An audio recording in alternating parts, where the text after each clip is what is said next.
stick with the markets and bring in Omar Aguilar, Senior Vice President and Chief Investment Officer of Passive Equity and Multi-Asset Strategies at Charles Schwab.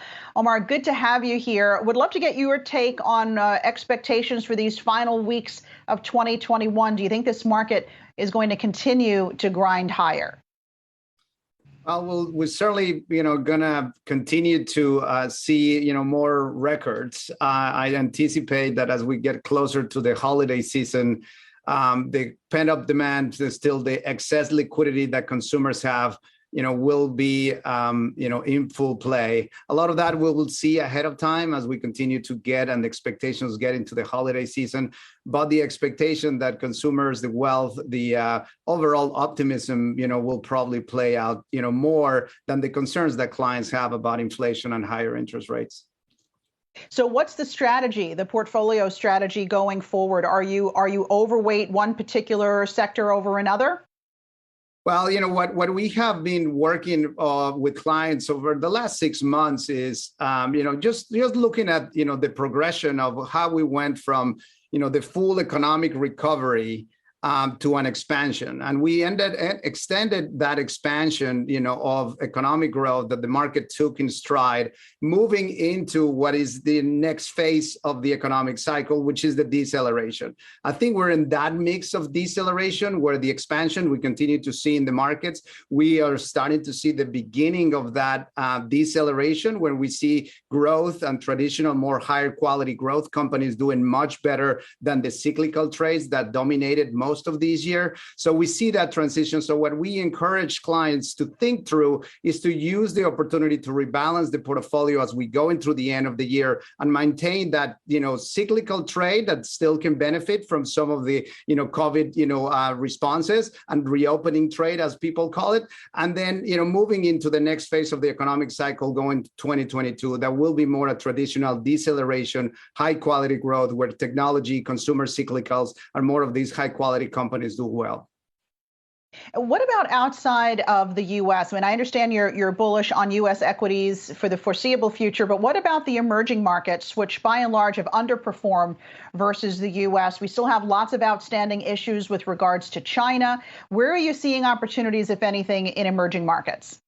Yes, and that's a great question. For the most part, investors have been, underinvested in international markets in general. And I think we will continue to see that, with the dollar strength, the dollar's sort of getting stronger as the Fed expectations of potentially rising rates next year increase, we will continue to see that dollar strength and the U.S. leading, most of the global economy recovery.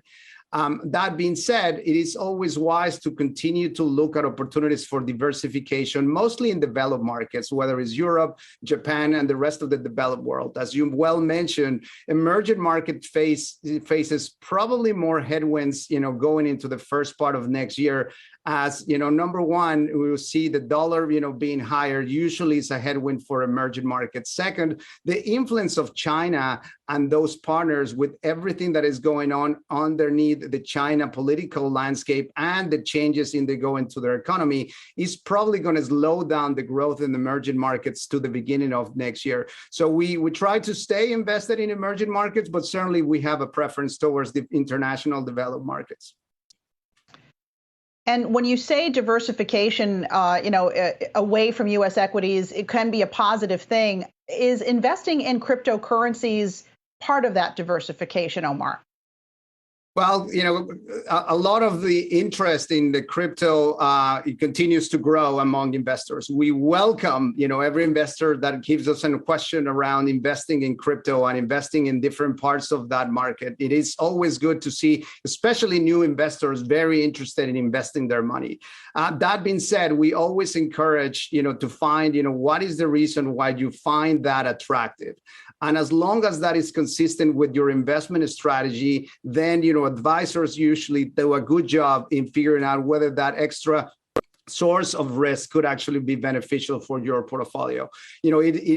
Trying to find diversification in different areas is usually a very interesting project. Diversification is key, but in the case of crypto, the evolution of the technology, the evolution of all those pieces are things that are more long-term investments. Particular currencies may not necessarily be just yet.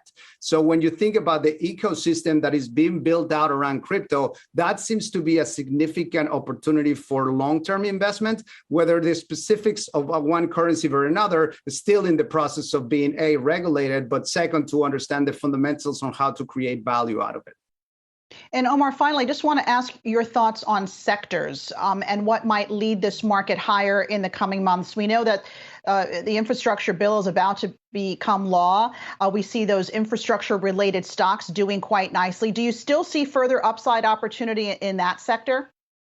Yes, we see a opportunity in infrastructure, and as I said earlier, a little bit on the technology, consumer discretionary, and more high-quality growth areas. I think if you look at whether it's valuations, and when you look at the run that we have seen in cyclical assets like financials, energy, they obviously tended to dominate all the way through the first 3 quarters of this year with a little bit of a pause during the summer. But since then, we have actually seen tech, we had actually seen consumer discretionary, infrastructure, real estate just continue to go into the next phase of the cycle. We believe that staying on a barbell strategy, where staying with cyclical until we have a clear path towards this final solution of COVID. It's wise, but at the same time, preparing the portfolio for what is the future leadership going into next year. High quality growth, infrastructure, real estate, it's areas that we continue to work with clients with.